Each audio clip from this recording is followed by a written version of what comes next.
a sweet tune from Joey Newcomb on his new album, Big Avoidance. That's actually called the Costa Rica Nigun. How's everybody doing? Let's light up the darkness. Shavua Tov, a good vach, a good week to you.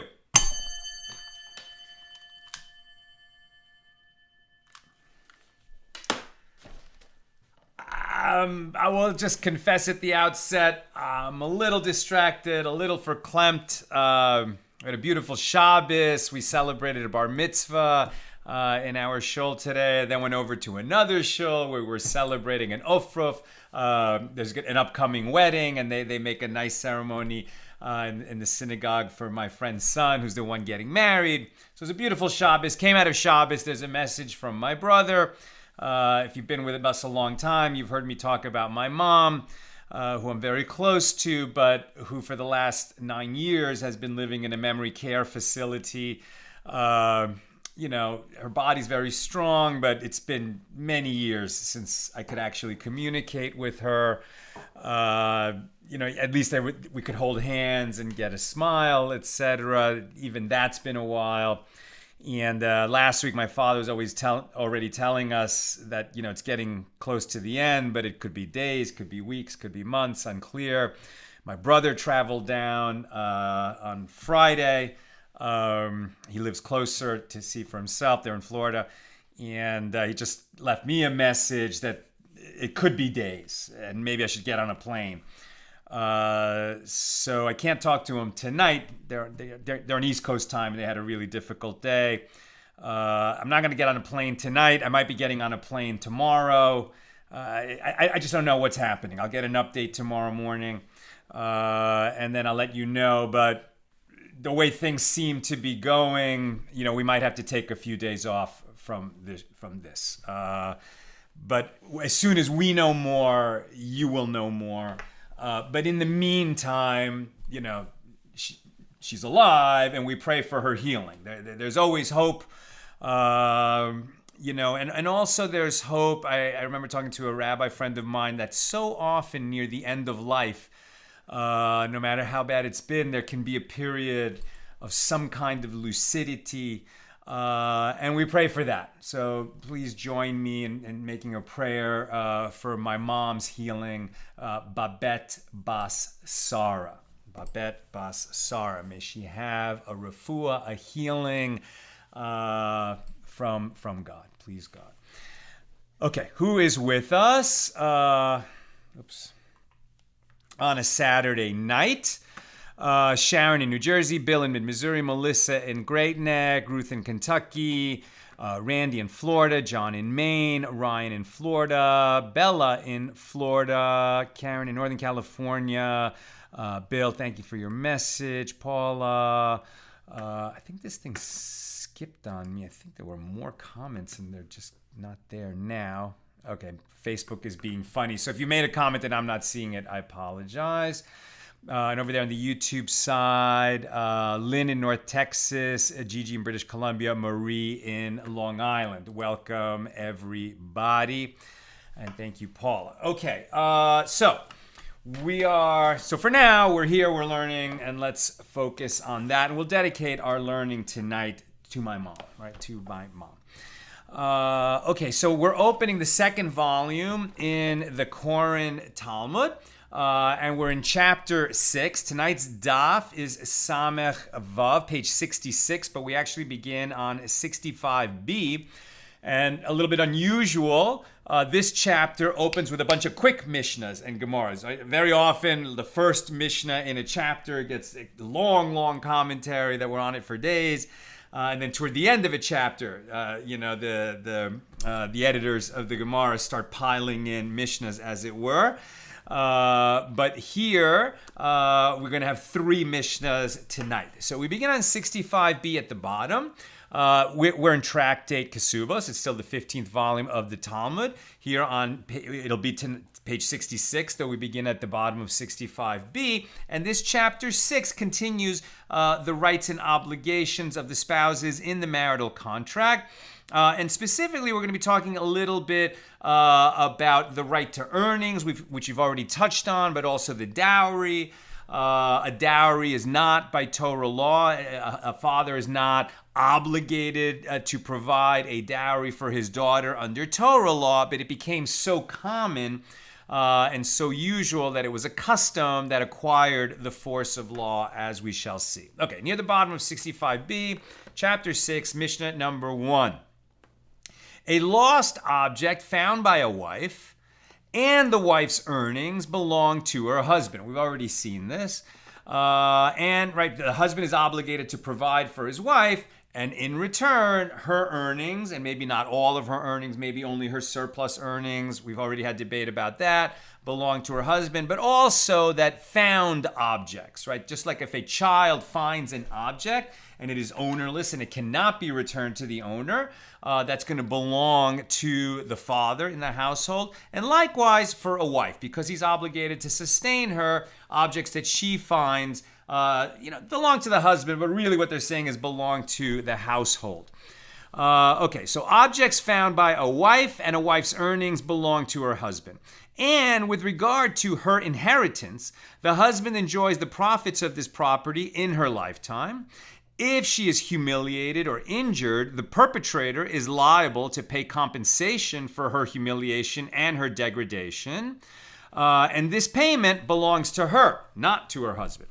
So Rabbi Yehuda ben Betera says, when it is an injury that is in a concealed part of the woman's body, she receives 2/3 of the payment for humiliation and degradation, and the husband receives 1/3, as the injury affects him as well. And when it is an injury that is in an exposed part of her body, the husband receives 2 parts, as he suffers public humiliation due to her condition, and she receives 1/3. He receives 2/3, she receives 1/3. And his payment should be given to him immediately. And with her portion, land should be purchased with it. And the husband enjoys the profits of that property, but the land is hers. And, if he predeceases her, then that land will go to her to do with as she wants. That's Mishnah number 1. Now the Gemara. The Gemara asks, what is the Mishnah teaching us? We already learned in a Mishnah on page 46b in this tractate that the father is entitled, in the case of his daughter, to authority over her betrothal. And see, very often when we're saying, well, we already learned this in a Mishnah, and then we start hearing the Mishnah, and it seems to have no relevance on what we're talking about today. But what they're saying is, we already learned this in a Mishnah, then they're going to read the whole Mishnah, and then we'll see there's just a part of that Mishnah that's relevant to the discussion today. Right? So we already learned in a Mishnah. What was that Mishnah?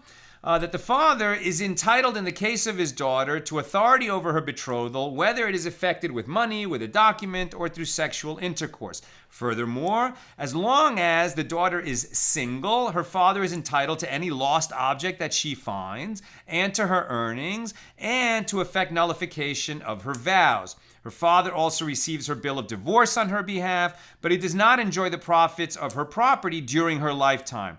If she is married, the rights of the husband are greater than the father's, as the husband enjoys the profits of his wife's property during her lifetime.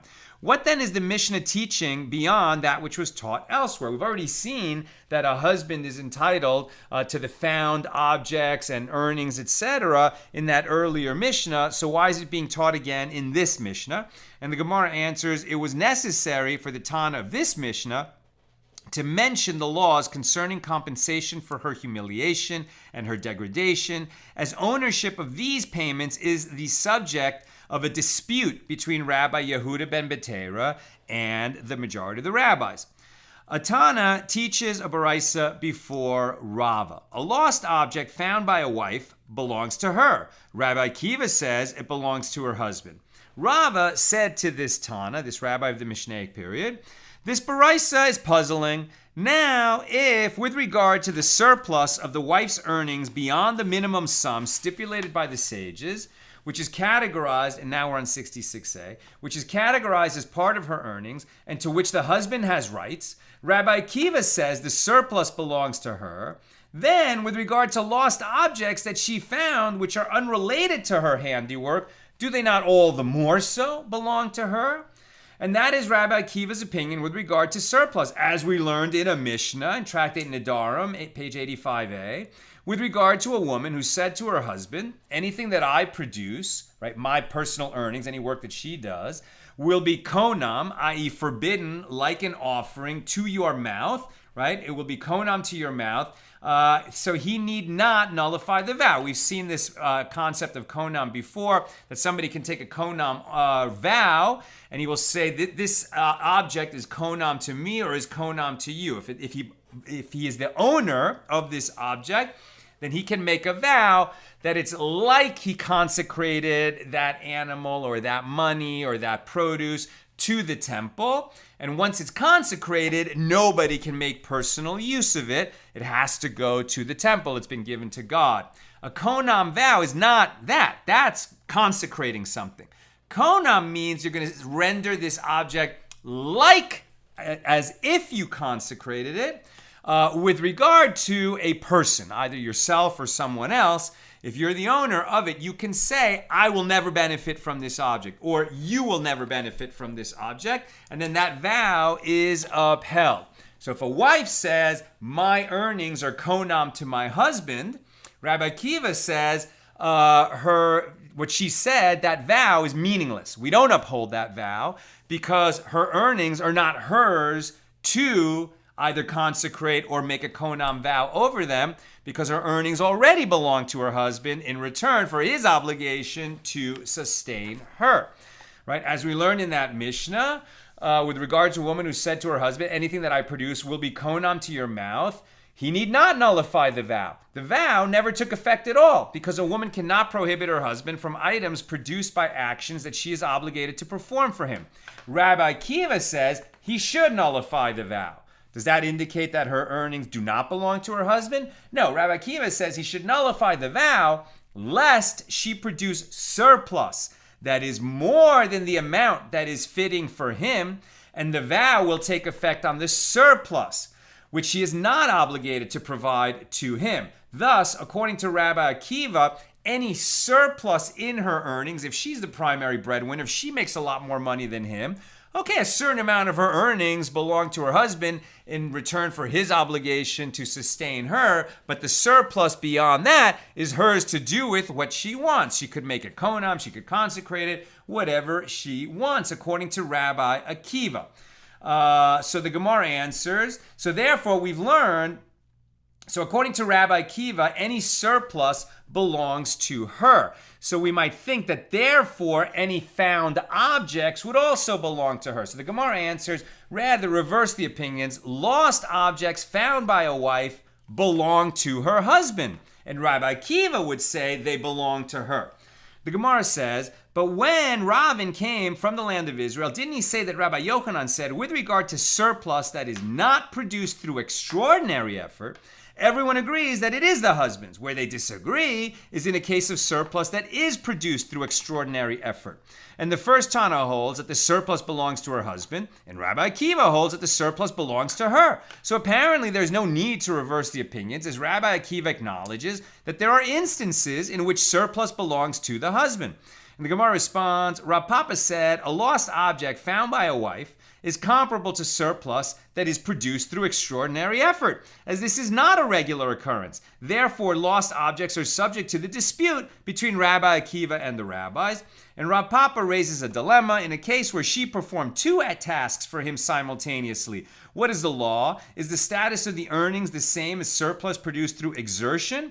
And similarly, Ravina raises the dilemma in a case where she performed 3 or 4 tasks simultaneously. What is the law? And they say, teku, this dilemma is not resolved. So the idea is that in a regular marriage, regular situation, the husband is sustaining the wife, and if she's earning some money, she has a part-time job, even a full-time job, she's earning like a regular amount, so her earnings belong to the husband. If she is like a celebrity, a famous artist, tops in her field, she's earning a ton of money, she's working hard at it, so some amount of that belongs to the husband as part of the regular marriage arrangement, and the rest belongs to her.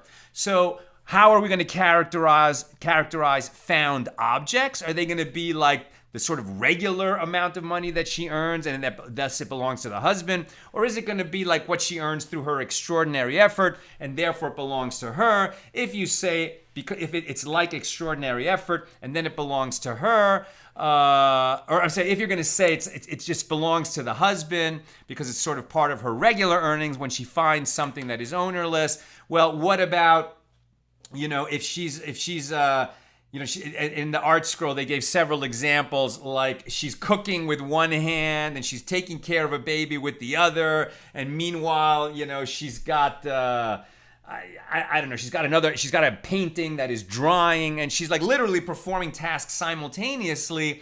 This would indicate that the earnings of some of these tasks must be characterized as extraordinary effort.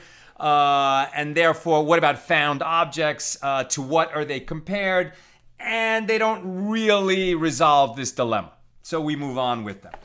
Now, the Mishnah states that payments for her humiliation and for her degradation belong to her. Now, here we sort of get into an emotional area and we think, wow, this sounds terrible. This is some kind of patriarchal system where the wife is the property of the husband. And if she is, assaulted in the street, somebody literally attacks her or, God forbid, rapes her and hurts her in a physical way that leaves a scar, you would think, okay, obviously all the damages for that horrific event would belong to her. But no, they're going to say that part of those damages belong to the husband, as if, she is her property and his property has been damaged.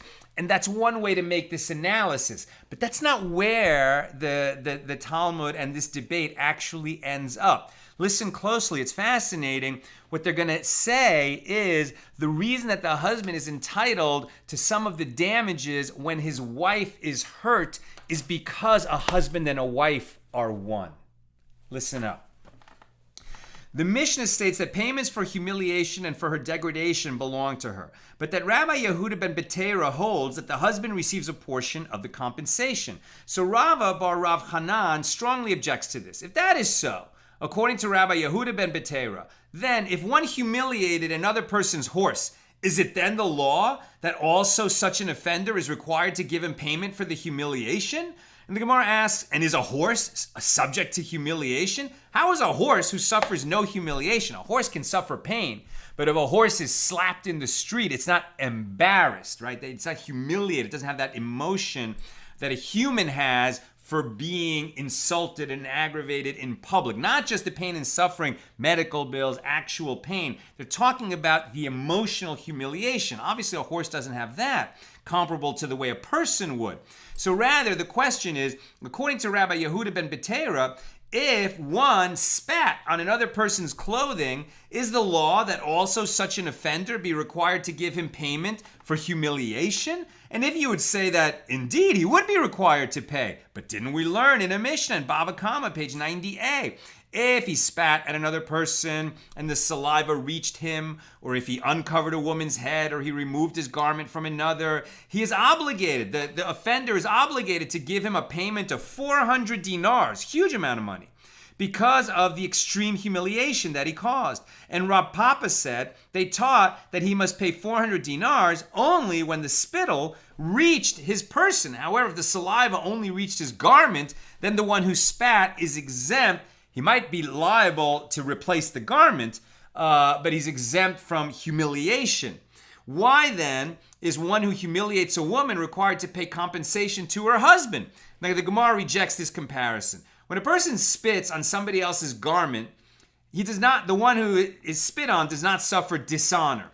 But if one's wife is humiliated, she suffers dishonor, and this causes the husband humiliation. Ravina said to Rav Ashi, however, if that is so, if one humiliated a poor person of noble descent, where there is dishonor for all members of the family, is the law also that he is required to give payment for humiliation to each and every member of the family? And Rav Ashi said to him that there is a distinction between one's wife and one's relatives. There, where a relative was humiliated, it is not as if they themselves had suffered the humiliation.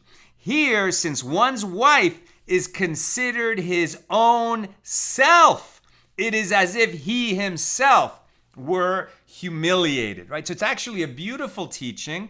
And by the way, this is all a debate on the minority opinion of Rabbi Ben Matera, who said that some of the wife's damages that she receives for degradation and humiliation would belong to the husband. The majority opinion is that all of it is hers. But even according to Rabbi Ben Matera, Yehuda Ben Matera, the portion that goes to her husband is not because she is his property. It's because the husband and the wife are one, and he feels her pain. That's the conclusive discussion of mission number 1. Mission number 2. In the case of one who pledges to set aside a sum of money for his son-in-law as part of a dowry, and his son-in-law dies before receiving the money, the terms of the dowry do not transfer to the brother who is now the yavam of the widow. Right? So a man has a daughter. His daughter was going to get married to this guy. They got betrothed, or even they got married.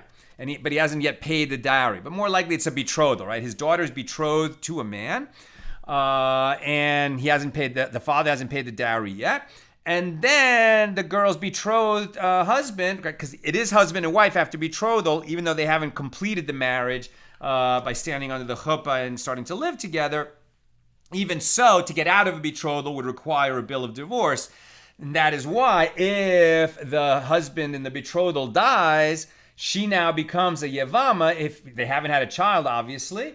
And if he had a brother, so now the brother is the yavam, she's the yavama. They have a yibum obligation. They're either going to marry or they're going to perform chalitza.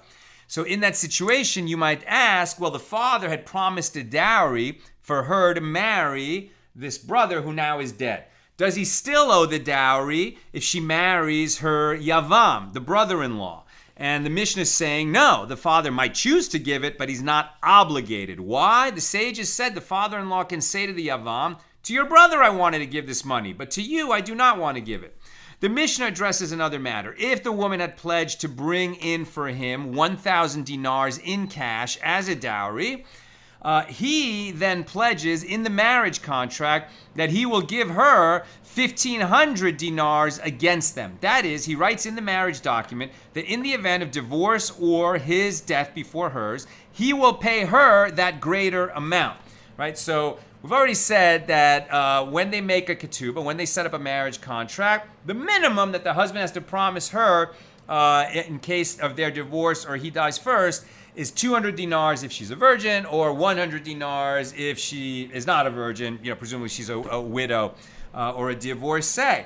But of course, he could promise much more, right? So according to the prominence and wealth of the families, typically he would promise more. Now we're learning something totally new, that if she's bringing money into the marriage, that she's going to bring 1,000 dinars as a dowry into the marriage. So then he has to promise that he's going to pay that amount plus a half, right? And you could say, well, what if he's much more poor than she is? But what they're saying is, well, she's bringing money into the marriage. So the very least you can do is promise to pay back what she brought into the marriage. But they're saying, no, you have to promise more than what she brought into the marriage. Why? Because he can invest it, and he should make some money in that. He's not spending the money that she brings into the marriage. He needs to invest it so that it grows, so that at the very least, when their marriage ends because of divorce or his death, his estate or he will provide what she brought in plus, 50%, which is what it should have made over the years at a minimum. And that is if he writes the marriage document that in the event of divorce or death, he will pay her that greater amount. And against the appraisal of goods, right? So she might bring money into the marriage, or she might bring objects, goods, utensils, and other movable items that are included in the dowry. Against these, he pledges 1/5 less than the amount of the evaluation. If she's bringing objects into the marriage, okay, well, that's not ready money that he could invest. In fact, those things are going to depreciate. So he has to promise that he will pay her, the value of these objects minus some depreciation. How much? 20%, right? They say 1/5 less than the amount of the valuation. If the appraisal is set at 100 dinars and the property is actually worth 100 dinars, then since the appraisal is conducted at market value, he has a claim to property worth only 100 dinars. Likewise, he may not record a decreased sum of property. his recorded appraisal of the movable property in the marriage contract that she brings into the marriage is 100 dinars, only when she is giving 31 sela and 1 dinar, equal to 125 dinars. This is because the actual value is 1/5 less than the inflated evaluation as explained. And similarly, he pledges 400 dinars against her assets only when she is giving 500 based on the inflated assessment of their worth, such that the real value is 400 dinars. In contrast, what the son-in-law pledges according to the amount of the dowry that the bride brings, he pledges 1/5 less in the marriage contract, which is the actual value of the property. Now we're on 66b. The Gemara cites a baraisa to expand upon the Mishna's statement that the father is not required to give the second son-in-law the gift that he promised the first son-in-law, as follows. The sages taught, needless to say, this ruling applies when the first is a Torah scholar and the second is an ignoramus, right? The father was willing to provide a dowry for his daughter to marry a Torah scholar. They got betrothed. The Torah scholar died. His brother is an ignoramus, right? He's an Am Haaretz. He's definitely not what the father was looking for in marrying off his daughter. So needless to say, whatever dowry he was promised in order to, attract this Torah scholar to marry his daughter, he doesn't have to provide that dowry if the Yavam that now she might be marrying, the surviving brother, is an Am Haaretz, is an ignoramus. But what about in the reverse case? What about if the father was willing to provide a big dowry for her to marry this guy who was a nice guy, but he was an ignoramus? And now he has died, and now the brother comes forward, the surviving brother, as the Yavam to this man's daughter, and he is a Torah scholar. So you might think in that situation, yeah, he's obligated to pay the dowry. It's only going to be an upgrade, as it were, in his son-in-law. The sages taught, needless to say, the ruling applies when the first is a Torah scholar and the second is an ignoramus. But even if the first is an ignoramus and the second is a Torah scholar, the father-in-law may say, to your brother I wanted to give this dowry, but to you I do not want to give it, since the obligation incurred was for a specific individual and not general. The Mishnah discusses the relationship between the value of the dowry that the bride brings in and the amount of money the groom records in the marriage contract, and the various examples that were illustrated in the Mishnah. For example, if the woman pledged to bring him 1,000 dinars. And the Gemara asks, these latter examples in the Mishnah are the same as the first clause of the Mishnah. They all illustrate the same financial conditions.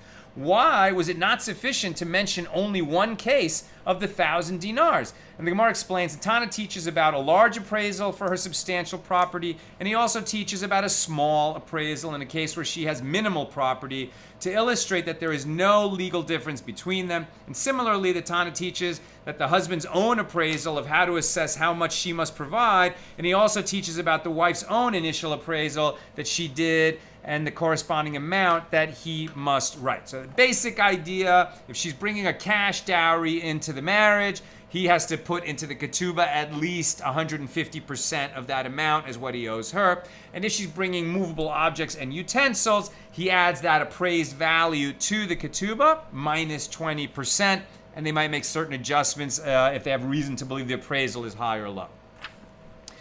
That's the commentary, Mishnah number 2. Here's Mishnah number 3 here on page 66 in chapter 6. If she pledged to bring him money and not articles to serve as a dowry, her sela, meaning 4 dinars, becomes 6 dinars with respect to the husband's obligation in the marriage contract. That's exactly what we just heard, right? He has to pledge 150% of what she brings in as money. And this follows the standard outlined in the previous Mishnah. The groom increases the obligation by 1/2 since he will profit from this money. Additionally, the groom accepts upon himself to give 10 dinars to the account for her needs, for each and every 100 dinars that she brings. And Rabban Shimon ben Gamliel says everything is in accordance with the regional custom, right? So whatever money she brings in, okay, I have to pledge 150 dinars for every 100, right? 150% for whatever money she brings in is part of the ketubah amount. And on top of that, for every 100 that she brings in, I accept upon myself, the husband, to give her 10 dinars right? 10% of what she brings in, she gets it back now. Not when we divorce or the marriage ends, but now, right? And let's learn about that. So that's the Mishnah. Here's the Gemara. Let me double check on that. Yeah, we'll learn more about this now. So concerning the first clause, that her seller becomes 6 dinars, the Gemara asks, well, this is identical to that which was taught in the previous Mishnah. That if she brings in 1,000 dinars in her dowry, he pledges against them 1,500 dinars.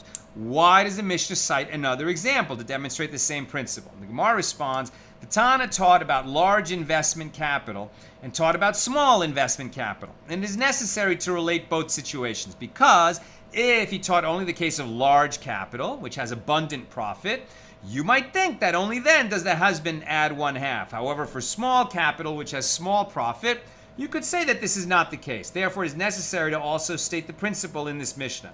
And conversely, if he had only taught us about small capital, then you might think that because it has little expense, one must add the half. But with large capital, for which there is abundant expense, you might say that the husband need not add as much, and therefore it had to state both cases.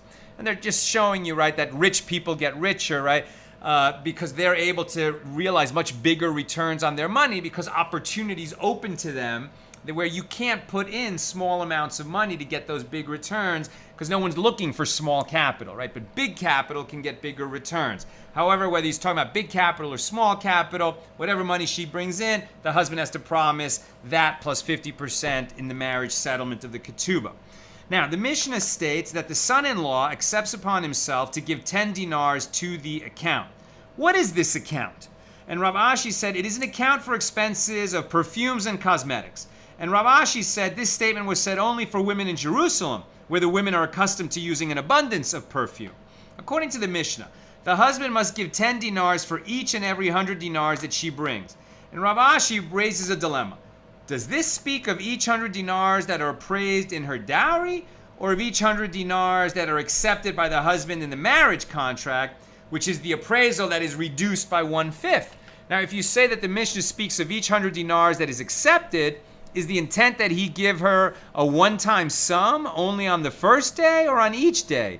And if you say that he gives it every day, does he give it only the first week of marriage or every week? And if you say he gives it every week, does he only give it the first month or every month?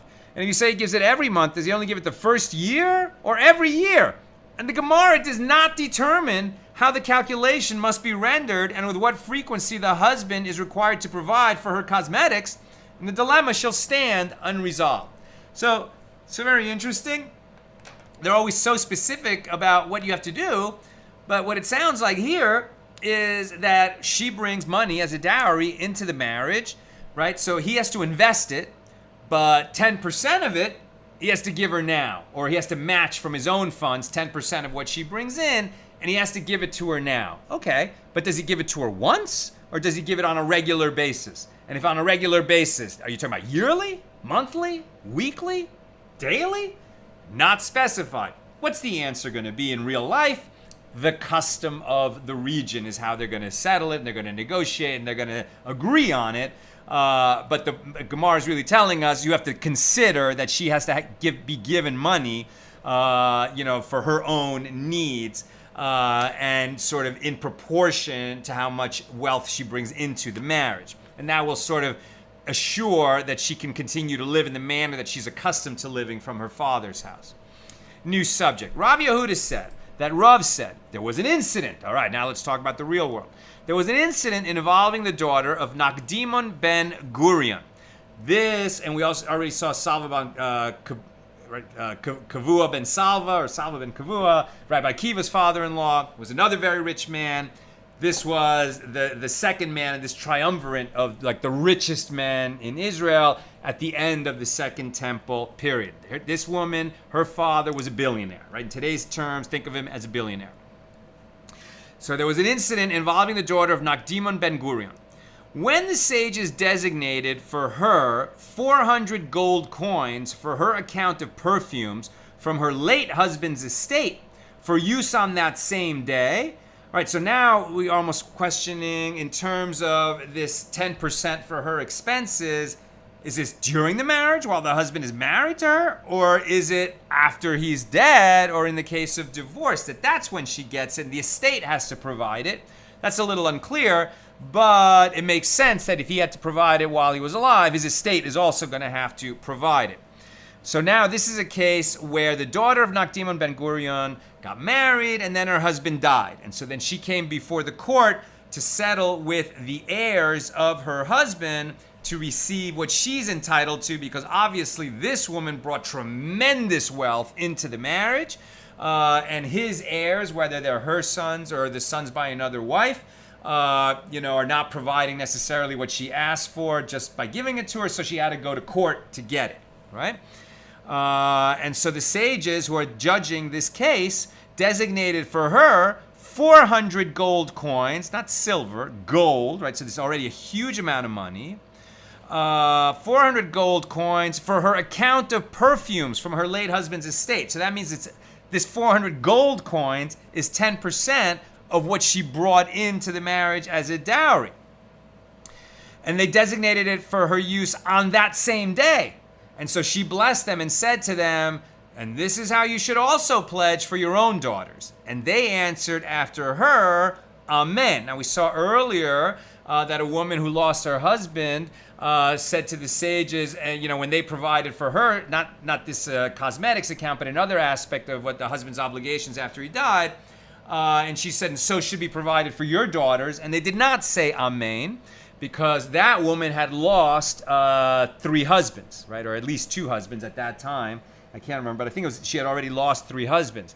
And so, even though they provided generously for her, when she said, and so may you provide for your own daughters, if they're ever in a situation like this, they didn't say Amen because they never wanted their own daughters to be in that situation. Here, it's not a woman who's lost 3 husbands. It can happen to any woman that she loses her husband. And when they provided for her generously, and she said, so may you provide for your own daughters, they did answer Amen. Now, apropos the daughter of Nakdimon ben Guryon, the Gemara relates what happened to her later.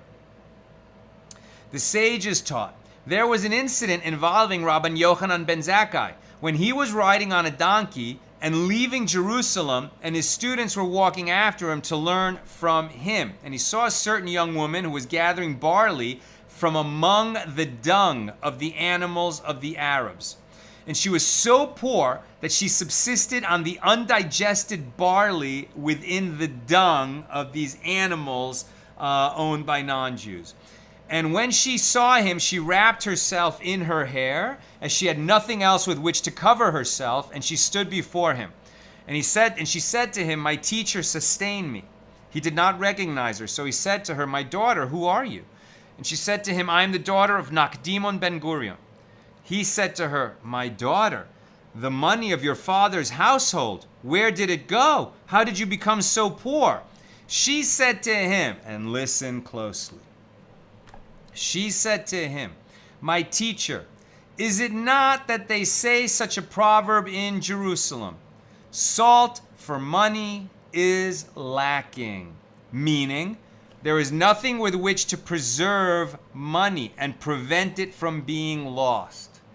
And some say the proverb asserts that kindness, chesed, is salt for money, i.e. using money for acts of kindness preserves it. Right? So some say nothing can guarantee that you will hang on to your wealth, right? Even any amount of it. Here's a daughter of a billionaire whose family lost absolutely everything, and she's reduced so low that she's like starving and picking undigested barley out of the dung of animals.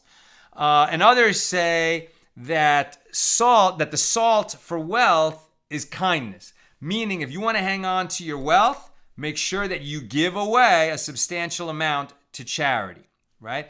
How much is that amount?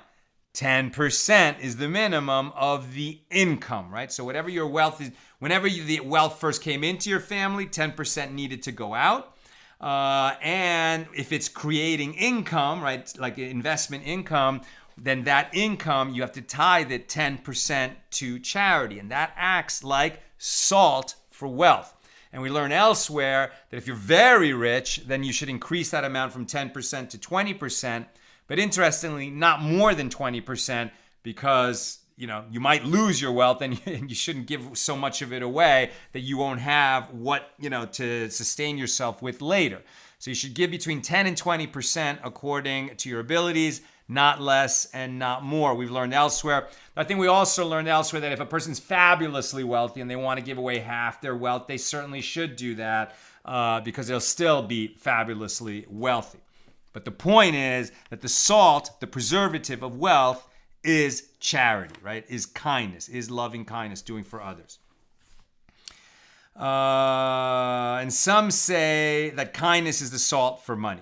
And the money of your father-in-law's house, which was used properly for benevolent acts, where is it? Right? So Rabbi Yochanan ben Zakkai says to her, well, wait a minute. Your father did give away money to charity.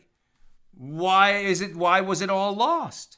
And she said to him, well, this one came and destroyed that one. I'm sorry. He asked her, he said, and then we learned that kindness is the preservative of money. Then Rabbi Yochanan ben Zakkai says to her, what about your father-in-law's wealth, right? She married a boy who was also very rich. So both families have lost all their money. Her father's family and her father-in-law's family, they lost all their wealth. So he's asking about that. Where's the money of your father-in-law's house? And she said to him, this one came and destroyed that one. All the money was combined and it was all lost together. Two great families, fell on completely hard times. She said to him, my teacher, do you remember when you signed on my ketubah, on my marriage contract? He said to his students, I remember that when I signed on the marriage contract of this woman and I read in it, it listed 1 million gold dinars as a dowry from her father's house. 1 million gold dinars. We've been talking about a society where the average woman is receiving either 200 dinars or 100 dinars in the marriage contract, and this family gave 1 million dinars. That's why I'm telling you these were like billionaires. 1 million dinars as a dowry from her father's house, aside from that which was promised to her from her father-in-law. So Rabbi Yochanan ben Zakkai cried, and he said, how fortunate are you, Israel? For when Israel performs the will of the omnipresent, no nation or tongue can rule over them. And when Israel does not perform the will of the omnipresent, he delivers them into the hand of a lowly nation. And not only are they delivered into the hand of a lowly nation, but even into the hand of the animals of a lowly nation, as in the pitiful instance of Nakdimon's daughter. Why is he bringing in this general observation about the nation of Israel? Rabbi Yochanan ben Zakkai witnessed the fall of the second temple, the destruction of the temple, the razing of Jerusalem, and he managed to make a deal with the Roman general, who was in charge of that effort, that he could keep Yavne and its sages, right? And that's why Judaism survived the fall of the second temple, because Yochanan ben Zakkai sort of moved the center of Judaism. The temple was gone, the sacrifices, everything that we did when the temple stood was no longer possible, but they were able to sort of rebirth Judaism from the ashes of that conflagration and replace the sacrifices with prayer, right? The 3 times a day that we pray now replaced the sacrifices that were brought in the temple. So why did the second temple fall? Why was Israel brought to such a lowly state? Not because Nakdimon ben Guryon sinned or his daughters sinned or those families, but the whole nation fell, right? The whole nation had sinned, and the whole nation tragically merited to see in that generation the destruction of the temple. And that's what Yochanan ben Zakkai was saying. If we had only followed the law, none of this could have ever happened. But because the nation sinned, look at this beautiful girl who had everything in the world and is now reduced to such a pitiful state. And this could happen to anyone in Israel. So the recorded incident implies that Nakdimon lost all of his wealth after having failed to use it for acts of kindness. That might be a different conclusion that you could draw, that he's saying, well, it must be that family fell because he didn't perform acts of kindness. But the Gemara asks, wait a minute, and did not Nakdimon ben Guryon perform charity? Isn't it taught in a Baraisa? They said about Nakdimon ben Guryon that when he would leave his home to go to the study hall, there were fine woolen garments that his attendants would spread underneath him to walk on. And with his blessing, the poor would come and fold them up from behind him for themselves. He was constantly giving out charity. Clearly, he gave abundant charity. But the Gemara offers two possible explanations. If you wish, say that he acted this way for his own honor and not for the purpose of giving charity, and as he considered the exorbitant expense trivial. Or if you wish, say that as he should have done, he did not do. As people say, according to the camel is the burden. The stronger the camel, the heavier the load it must bear. Even if he gave altruistically, Nakdimon ben Guryon may not have given as much as he was expected to give. Sometimes very rich people say, I don't have to worry. I'm giving plenty to charity. And if a billionaire, maybe he gives away $1 million a year, and he wasn't always a billionaire. He's like, wow, I give away $1 million a year. Whew, I'm a generous guy. But what's $1 million to a billionaire? It's 1/1000th, right? Some billionaires make $1 billion a year, right? If you're giving away $1 million, you're only giving away 1/1000th of your income, not even 1/100th, and certainly not the 1/10th that you're supposed to be giving away. So, according to the camel, so is the burden. I'm almost done. If you have any questions or comments, please get them in. It is taught in a Baraisa, in Tosefta 5:8, with regard to the daughter of Nakdimon ben Guryon. Rabbi Elazar, the son of Rabbi Tzadok, said in the form of an oath, I pray that I will not see the consolation of the Jewish people if I did not see her gathering barley kernels from between the hooves of the horses in Akko. And I recited this verse about her. If you know not, O you fairest among women, go your way forth by the footsteps of the flock and feed your kids beside the shepherd's tents. That's from Song of Songs 1:8. And do not read it as your kids, gediyotayich, but rather read it as your bodies, geviyotayich.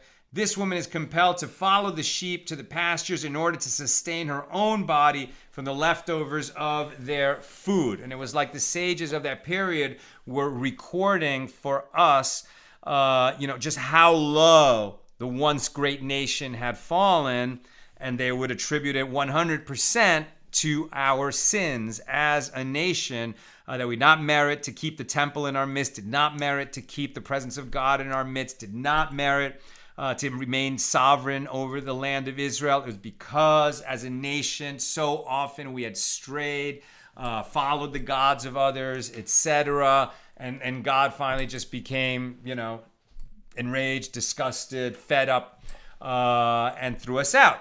But God had told Moses in the Torah, basically, that this would happen, that there would be a rise and there would be a fall, but that God would never abandon his people, and that there would always be a covenant and there would always be a relationship. And just like, a parent would never, come to hate or give up on a child no matter how wayward they were, eventually the prodigal son would return, as it were. Eventually the nation would be, of Israel would be welcomed back into the bosom of God.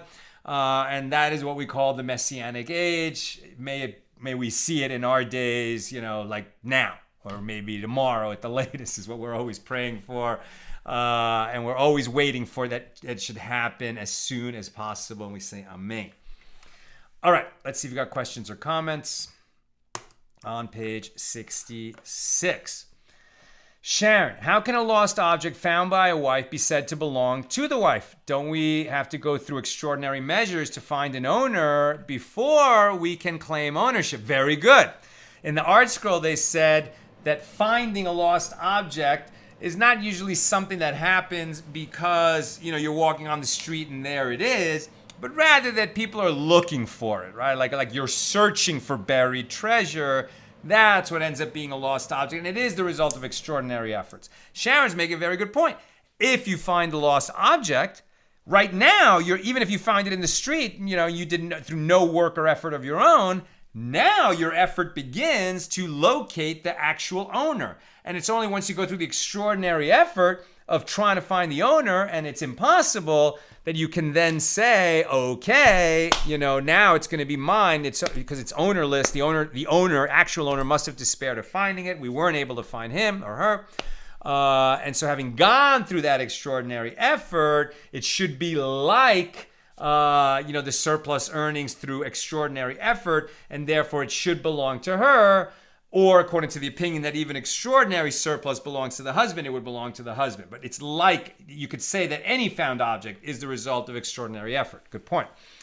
Sharon also says, if the woman is damaged or humiliated, might that irrevocably damage a relationship between husband and wife emotionally and or physically? Wouldn't that further entitle the husband for a part of the settlement? And Rabbi Yehuda ben Betera would 100% agree with you.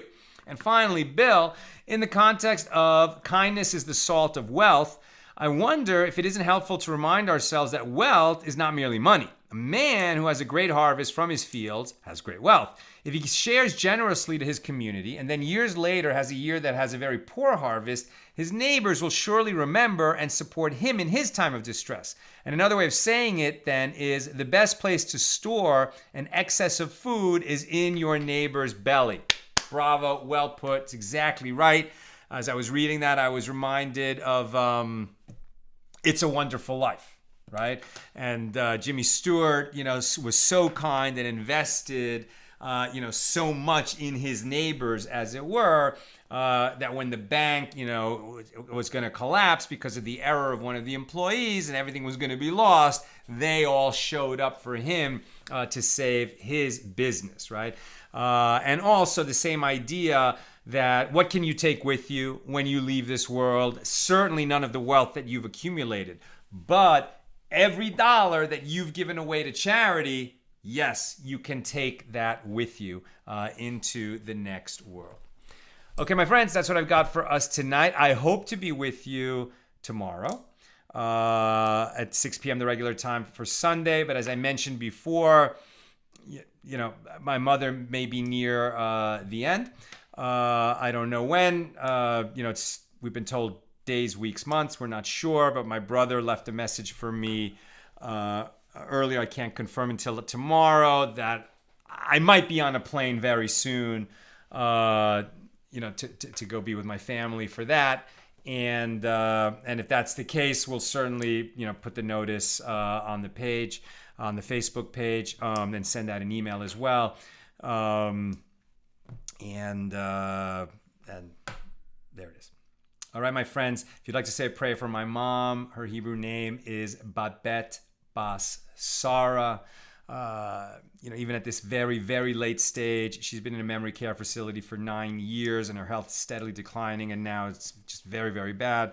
Even so, we don't give up hope.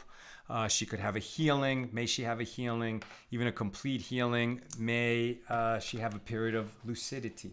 That would be great. And we say Amen.